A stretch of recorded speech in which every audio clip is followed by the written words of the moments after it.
अपनी तैयारी के लक्ष्य अगर आपको क्लियर हैं और लक्ष्यों को लेकर के आप बहुत सीरियस हैं, बहुत श्रद्धा है आपके मन में अपने लक्ष्यों के प्रति, बहुत भाव है, बहुत लगाव है और लक्ष्यों को प्राप्त करने के बाद में जो बिग अचीवमेंट होने वाला है वो आपको पता है और ये अचीवमेंट आपको हर हाल में चाहिए, तो आपको सफल होने से कोई नहीं रोक सकता। Hi everyone, this is doctor Shikha. Recently मैंने एक वीडियो पोस्ट की थी जिसका टाइटल था how I clear UGC net exam in the first attempt. Learners को मेरी ये वीडियो बहुत पसंद आई और बहुत सारे लर्नर्स इस वीडियो के माध्यम से मुझसे कनेक्ट हुए। ये एक नई यूट्यूबर के लिए बहुत अच्छा फीडबैक है, thank you so much. Actually मैंने ये अंडरस्टैंड किया है कि आज के लर्नर को एक अच्छी गाइडेंस की बहुत ज़रूरत है, ऐसी गाइडेंस जो उनको सक्सेस की ओर ले जाए। और आज की मेरी वीडियो का जो टाइटल है वो है how to prepare for the competitive exam. अगर आप लर्नर हैं और कुछ सीखना चाहते हैं तो मेरी वीडियो को लास्ट तक जरूर देखिएगा। चलिए तो वीडियो शुरू करते हैं। बढ़ती हुई पॉपुलेशन के साथ अब किसी भी जॉब में कंपटीशन बहुत ज़्यादा है, बहुत एफर्ट्स करने होंगे आपको इसके लिए, बहुत अपनी प्रिपरेशन स्मार्टली करनी होगी, तब कहीं जाकर आपका सिलेक्शन कंफर्म होगा। आप किसी भी जॉब के लिए अप्लाई कर रहे हो, चाहे वो आईएएस की जॉब हो, आईपीएस की जॉब हो या असिस्टेंट प्रोफेसर की जॉब हो, कोई भी जॉब, कोई भी कॉम्पिटिटिव एग्जाम, आपके साथ साथ इसमें लाखों लोग अप्लाई करते हैं और फिर अनेक प्रोसेस के बाद में रिटन इंटरव्यू या फिर स्क्रीनिंग, मतलब बहुत सारे प्रोसेस होते हैं। उसके बाद में कुछ ही गिनी चुनी यूनिट्स का सिलेक्शन होता है। तब आपका सिलेक्शन नहीं हुआ, आपके मन में बहुत सारे प्रश्न आते हैं कि क्या ये जो सिलेक्टेड यूनिट है ये हमसे ज़्यादा क्वालिफाइड हैं, ये हमसे ज़्यादा एलिजिबल है, हमसे ज़्यादा इंटेलिजेंट है। बहुत सारे क्वेश्चंस आपके मन में अराइज होते हैं। आप सोचिए ऐसा क्यों हुआ? Success persons were more serious about their goal.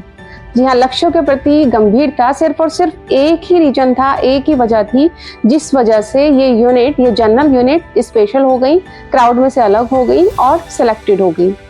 Do you all know learning is a scientific process as well as an art. देखिए, जो भी एग्जाम जिसकी भी आप प्रिपरेशन कर रहे हैं उसके लिए आप खुद ही एक स्ट्रेटेजिक प्लान बना रहे हैं, इस स्ट्रेटेजिक प्लान के हिसाब से अपने कंटेंट को ऑर्गेनाइज कर रहे हैं, अपनी प्रिपरेशन कर रहे हैं और प्रिपरेशन करने के बाद में आप अपने प्रोग्रेस को रिव्यू कर रहे हैं। अगर आपको ज़रूरत महसूस हो रही है तो आप अपनी प्लानिंग को फिर से रीप्लान कर रहे हैं।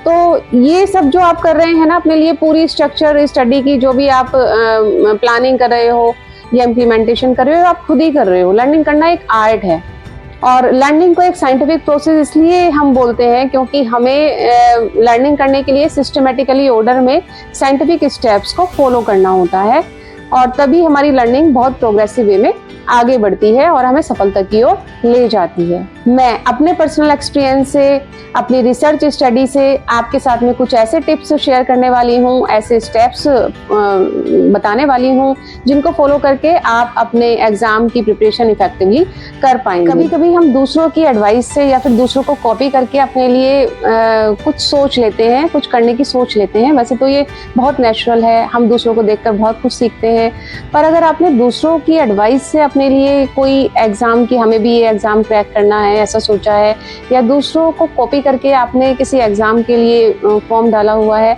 तो आपको अपने लिए एक रिसर्च जरूर करनी चाहिए और रिसर्च करके आपको कुछ क्वेश्चंस के आंसर जरूर फाइंड आउट करने चाहिए। आप जिस भी एग्जाम को क्लियर करना चाहते हो, क्या आपको इसको क्लियर करने की साइकोलॉजिकल नीड फील हो रही है और इस एग्जाम को क्रैक करने की आपको तीव्र इच्छा फील हो रही है? इस एग्जाम को क्रैक करने के बाद आपको कौन कौन से बेनिफिट्स मिलने वाले हैं? क्या आप इस एग्जाम को क्रैक करने की योग्यता रखते हैं? क्या आप रेगुलरली एग्जाम की प्रिपरेशन कर पाएंगे? ये क्षमता है आप में? आपको इन सब के ट्रू जवाब जरूर सर्च करने हैं। अगर आपके जवाब स्ट्रांगली पॉजिटिव हैं तो आपको एग्जाम प्रिपरेशन में कंसिस्टेंट होने से कोई नहीं रोक सकता और एग्जाम में सफल होने से कोई नहीं रोक सकता। अब आप अपनी प्रिपरेशन का XYZ जो भी है उस एग्जाम को अपना गोल बनाकर इस गोल को अचीव करने के उद्देश्य से अपनी प्लानिंग के नेक्स्ट स्टेप पर आगे बढ़ सकते हैं। अपनी स्टडी का जो अचीवमेंट है आपको फ्रूटफुल चाहिए, इसके लिए आपको एक स्ट्रेटेजिक प्लान बनाना होगा और इस स्ट्रेटेजिक प्लान को आप कुछ इस तरीके से बना सकते हैं।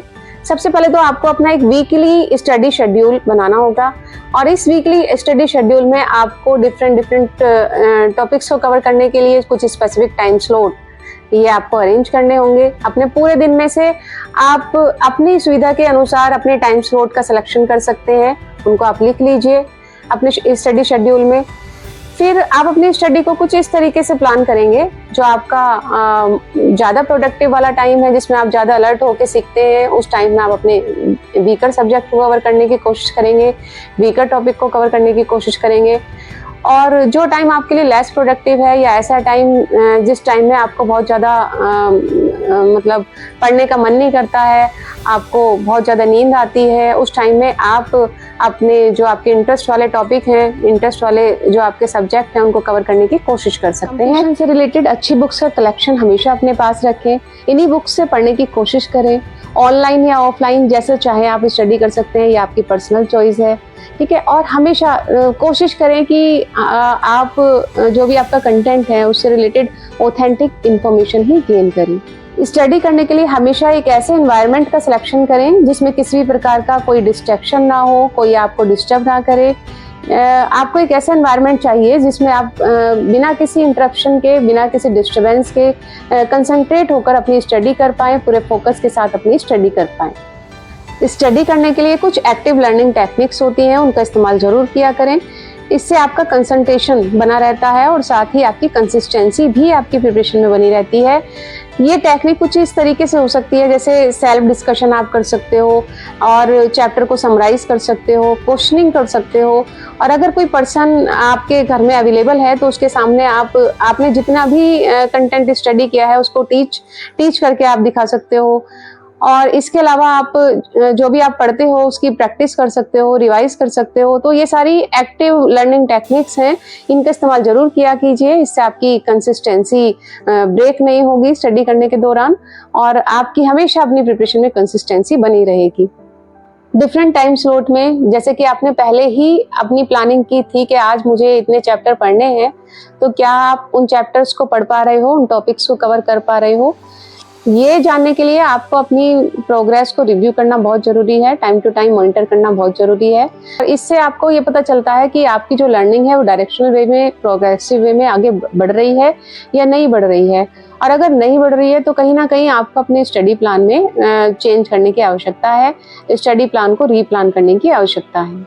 ये कुछ साइंटिफिक टिप्स थे जिनको फॉलो करके आप किसी भी एग्जाम की प्रिपरेशन को इफेक्टिवली कर सकते हैं, साइंटिफिक वे में कर सकते हैं, प्रोग्रेसिव वे में कर सकते हैं, ठीक है। और आप अपने गोल को अचीव कर सकते हैं। एग्जाम प्रिपरेशन के दौरान कंसिस्टेंट नहीं हो पाते हैं, तो बेसिकली कंसिस्टेंट होना या ना होना आप पर ही डिपेंड करता है। आपको ये समझना है कि इनकंसिस्टेंसी हो रही है तो क्यों हो रही है। बहुत सारे रीजन आपके अपने पर्टिकुलर हो सकते हैं, स्पेसिफिक हो सकते हैं, तो आपको उन रीजन्स के बारे में जानना बहुत ज़रूरी है। लेकिन फिर भी कंसिस्टेंसी को मेंटेन करने के लिए मैं आपको कुछ टिप्स आपके साथ में शेयर कर रही हूँ। आई होप आपको ये टिप्स कंसिस्टेंसी को मेंटेन करने में बहुत हेल्प करने वाले हैं। कंसिस्टेंसी को मेंटेन करने के लिए आपको टाइम टू टाइम ब्रेक लेना बहुत ज़रूरी है, क्योंकि एक ही काम को जब हम लगातार करते हैं ना तो हम बोर हो जाते हैं। अगर लगातार हम टीवी देखेंगे या लगातार हमें खेलने के लिए कह दिया जाए तो हम कंसिस्टेंसी के साथ वो काम नहीं कर पाते हैं। तो इसलिए अपना जो भी आपका स्टडी शेड्यूल है उसमें बीच बीच में आप ब्रेक भी लें, आप वीकली भी ब्रेक ले सकते हैं। तो ऐसा करने से एक तो आपको रेस्ट मिल जाता है और साथ ही जो एक ही काम को लगातार करने से जो होने वाली बोरियत है तो वो बोरियत भी हमें महसूस नहीं होती है। कभी कभी एग्जाम के सिलेबस को देख करके हम अनकंफर्टेबल हो जाते हैं, क्योंकि सिलेबस हमारे लिए बहुत डिफिकल्ट होता है, टॉपिक्स हमारे लिए बहुत डिफिकल्ट होते हैं। तो बेस्ट तरीका पढ़ाई का ये होता है कि आप अपने टॉपिक्स को छोटे छोटे फ्रेम में डिवाइड कर लें। पहले एक फ्रेम की स्टडी करें, जब एक फ्रेम आपको लर्न हो जाए उसके बाद दूसरे फ्रेम पर जाएं, दूसरा फ्रेम आपको लर्न हो जाए उसके बाद तीसरे फ्रेम पर जाएं। तो ये बेस्ट मेथड है प्रोग्रेसिव वे में अपने टॉपिक्स को लर्न करने का। अपने स्टडी टाइम को धीरे धीरे इंक्रीज करें, ग्रेजुअली इंक्रीज करें। एकदम से आप अपने स्टडी टाइमिंग को ना बढ़ाएं, क्योंकि क्या होता है कि अगर हम शुरू में ही अपना टारगेट 8 से 10 घंटे पढ़ने का सेट कर लेते हैं तो हो सकता है 2-3 दिन हमें समस्या ना आए, पर बहुत जल्दी हम डीमोटिवेट हो जाते हैं, हम अपना इंटरेस्ट खो देते हैं और स्ट्रेस्ड फील करते हैं। तो हमेशा अपने स्टडी आवर्स को धीरे धीरे इंक्रीज करें, अपने टाइमिंग को धीरे धीरे इंक्रीज करें। Connect your preparation goal with your mindset. देखिए, एग्जाम प्रिपरेशन में कंसिस्टेंट होने का ये भी एक बेस्ट मेथड है। आप हमेशा अपने लक्ष्य को याद रखें, रिकॉल करें। जब आप डेली अपने माइंड में अपने लक्ष्यों को रिकॉल करेंगे ना तो आप सोचेंगे कि जब मैं इस लक्ष्य को प्राप्त कर लूंगा या कर लूंगी तो इससे मिलने वाले अचीवमेंट से मेरी पूरी लाइफ बदल जाएगी, मेरे सोशल कॉन्टैक्ट बदल जाएंगे, मेरी पोजीशन बदल जाएगी, सब कुछ चेंज हो जाएगा। आप हर दिन इस लक्ष्य को याद करें। कुछ साइकोलॉजिकल फैक्टर्स भी होते हैं जिनको समझना और कंट्रोल में करना बहुत जरूरी होता है, क्योंकि ये साइकोलॉजिकल फैक्टर हमारी प्रिपरेशन में इनकंसिस्टेंसी ला सकते हैं। ठीक है, तो कंसिस्टेंसी को मेंटेन करने के लिए बहुत ज़रूरी है हमें इन साइकोलॉजिकल फैक्टर्स को हम कंट्रोल में रखें। जैसे मोटिवेट रहें हमेशा अपने गोल को लेकर के। ठीक है, मोटिवेशन आएगा तो इंटरेस्ट के साथ में आप अपनी पढ़ाई को कंटिन्यू कर पाएंगे। अगर आप में मोटिवेशन नहीं आएगा तो बहुत मुश्किल हो जाएगा आपको पढ़ना, बहुत इंटरेस्ट भी नहीं आएगा आपको अपनी स्टडी के दौरान। तो बहुत ज़रूरी है आपको मोटिवेट रहना है, आपको पॉजिटिव रहना है और साथ ही हमेशा अपने एटीट्यूड को पॉजिटिव रखना है। जो भी आप काम कर रहे हो, एग्जाम की प्रिपरेशन कर रहे हो, कुछ भी काम कर रहे हो, अगर आप सच में ही उसको करना चाहते हो तो हमेशा अपने एटीट्यूड को भी आपको पॉजिटिव रखना है। आपको फिजिकली और मेंटली फिट रहना है। अगर आप फिजिकली और मेंटली फिट नहीं होंगे तो कंसिस्टेंसी को बरकरार रखने में बहुत डिफिकल्टी आएगी। बहुत नॉर्मल है, जब हम फिट नहीं होते हैं तो हम किसी काम को नहीं कर पाते हैं। तो बहुत ज़रूरी है अपनी हेल्थ को आप प्रायोरिटी पर रखें। इसके अलावा आप अपनी स्टडी को अपनी हैबिट में शुमार करें, अपनी हैबिट में इंक्लूड करें। ये कुछ टिप्स हैं, अगर आप इन टिप्स को फॉलो करेंगे ना तो एग्ज़ाम प्रिपरेशन के दौरान जो आपकी कंसिस्टेंसी है वो हमेशा मेंटेन रहेगी। और फिर भी अगर आप टिप्स को फॉलो करने के बाद भी इनकंसिस्टेंट हो रहे हैं तो मुझको कमेंट सेक्शन में लिख करके ज़रूर बताइएगा। हो सकता है मैं आपकी कुछ हेल्प कर पाऊँ। आई होप आपको मेरी वीडियो पसंद आई होगी। वीडियो पसंद आई हो तो मेरी वीडियो को लाइक कीजिए और मेरे चैनल को सब्सक्राइब कीजिए।